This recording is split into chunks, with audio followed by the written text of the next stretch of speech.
جس کی اولاد نہیں ہے اس کے لیے بہت ہی اہم وظیفہ.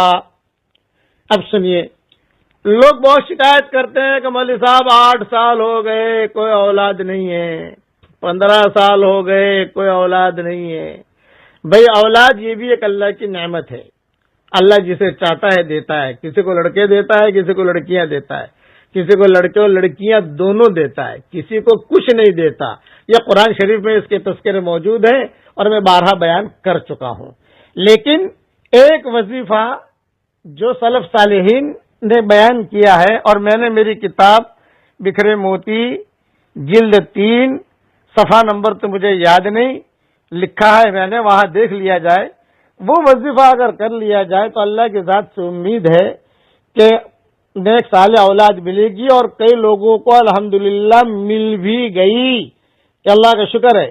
اور اب تو معاملہ ایسا ہوا کہ باپ بیٹے کا نکاح بھی میں نے کرایا، اس کے باپ کا نکاح بھی میں نے ہی کرایا تھا، اور اس کے دادے کا نکاح بھی میں نے ہی کرایا تھا. ایسا بھی ہو گیا کہ میں ایسا آتا لڑکا آتا میں نے کہتے تیرے باپ کا نکاح میں نے کرایا تھا، تیرے دادا کا بھی میں نے کرایا تھا، اور اب اللہ تعالیٰ نے تجھے بھیجا. انہوں نے جو ہے یہ وظیفے کیے تھے جب میں اس وقت میری عمر جتنی بھی ہوگی. لیکن اب یہ یہاں تک تو معاملہ پہنچ گیا ہے کہ جب بھی کوئی آتا ہے تو میں کہتا ہوں تیرا باپ کا بھی نکاح میں نے پڑھایا تھا، دیکھ تیرا باپ سامنے بیٹھا ہے، اور تیرا دادا کا بھی میں نے پڑھایا تھا، دیکھ تیرا دادا بھی بیٹھا ہے سامنے. تو تینوں کی تینوں ہنستے ہیں. وہ وظیفہ کیا ہے؟ جس کی اولاد دی ہے میاں اور بیوی دونوں ایک قلم لیں. قلم جو ہے یہ کالی، یعنی اس کا رنگ کالا ہونا چاہیے، یہ زیادہ مجرب ہے. بلو، لال، ہرا یہ زیادہ مناسب نہیں ہے. کالا، جیسے کتابوں کے اندر کالا، جو قرآن شریف دیکھو آپ کو لال پرنٹ نہیں ملے گی، اس میں کالے حروف نہیں لیں گے آپ کو. کسی بھی قرآن کو اٹھا کے دیکھو تو یہ کالے کا ایک اثر ہے لکھنے کے اندر. میاں بیوی دونوں کے دونوں کاغذ لیں، قلم لیں جس کی روشنائی کالی ہو، اور دونوں اللہ کے 2 نام ہیں وہ لکھیں. شرط اس میں یہ ہے کہ باوضو لکھیں. کیا نام ہے 2؟ نمبر 1 الواحد، نمبر 2 الاحد. بیوی نے لکھ لیا، شوہر نے لکھ لیا، اپنا اپنا پرچہ اپنے پاس رکھو. اب لکھنے کے لیے کون سا ٹائم زیادہ اچھا ہے، پیریڈ کون سا اچھا ہے؟ پورے سال میں کبھی بھی لکھ سکتے ہیں، لیکن سب سے زیادہ اچھا گولڈن پیریڈ رمضان المبارک کے مہینے کا پہلا جمعہ ہے. یہ علماء نے لکھا، یہ حدیث میں نہیں ہے یہ نسخہ بھائی، یہ تجارب الصالحین ہے. تجارب الصالحین قیامت تک چلیں گے، یہ ذہن میں رکھنا. پہلا جمعہ چھوٹ گیا، سبق نہیں پہنچا تھا، بھول گئے، غفلت ہو گئی، دوسرا جمعہ، تیسرا جمعہ، چوتھا جمعہ، بس. یعنی یہ ایسا یہ پیریڈ اس کا کم ہوتا جائے گا. لیکن پہلا جمعہ میں آدمی لکھ لے، ایک مرتبہ لکھنا ہے بس، اور اپنے پاس رکھنا ہے اسے. اور اگر جو رمضان کا مہینہ بھی گزر گیا، بعد میں سبق پہنچا آپ کے پاس، کوئی حرج کی بات نہیں ہے، آپ کسی بھی وقت لکھ لیجئے. عربی میں لکھو زیادہ اچھا ہے. اب آپ کہو کہ مولوی صاحب میں نے تو عربی آوڑتی نہ تھی، وہ تو گجراتی میں لکھوں، وہ تو انگلش میں لکھوں، وہ تو ہندی میں لکھوں.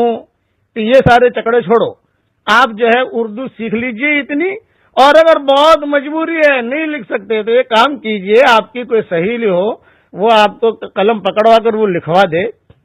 آپ کا کوئی فرینڈ ہو وہ قلم پکڑوا کر چل میں لکھ کے دیتا ہوں، کوئی 1 گھنٹے کا کام نہیں ہے، 5 منٹ کا کام ہے. الواحد الاحد یہ نام کی بہت فضیلت ہے جو میں نے میری کتاب بکھرے موتی جلد 3 میں لکھی ہے. پیریڈ وقت بھی بتا دیا میں نے اور ٹائم بھی بتایا، اور 1 مرتبہ لکھنا ہے صرف، اور اپنے پاس رکھنا ہے. میں دعا کرتا ہوں کہ جن کی اولاد نہیں ہے اللہ ان کو نیک صالح دیندار عافیت کے ساتھ ان کو اولاد عطا فرمائے. دیندار بھی ہو، عابد بھی ہو، زاہد بھی ہو، متقی بھی ہو، عالم بھی ہو، فقیہ بھی ہو، سب ہو، لیکن دیندار ہو. مولوی صاحب ہے لیکن دیندار نہیں ہے تو گڑبڑ معاملہ ہے. ڈاکٹر صاحب ہے لیکن دیندار ہے تو معاملہ کلیئر ہے. اصل معاملہ اللہ کے یہاں جو چلتا ہے وہ دینداری کا چلتا ہے. اللہ تعالیٰ سب کو جو بھی اولاد ہے اللہ ان کو نیک صالح اولاد عطا فرمائے، اور جن کے اولاد ہے اللہ ان کو دیندار بنائے، ماں باپ کے آنکھوں کا ٹھنڈک بنائے. اللہ تعالیٰ ہم سب کا عمل کرنے کی توفیق عطا فرمائے. لیکن یہ نسخہ حدیث میں نہیں ہے، اس کا خیال رکھیو. اب جو ہے پڑھ لو میرے ساتھ، اللہم انی اسألک من فضلک ورحمتک فإنہ لا یملکها الا انت۔ اللہ تعالیٰ یہ دعا ہم سب کے لیے قبول فرمائے، آمین۔ وآخر دعوانا ان الحمد للہ رب العالمین۔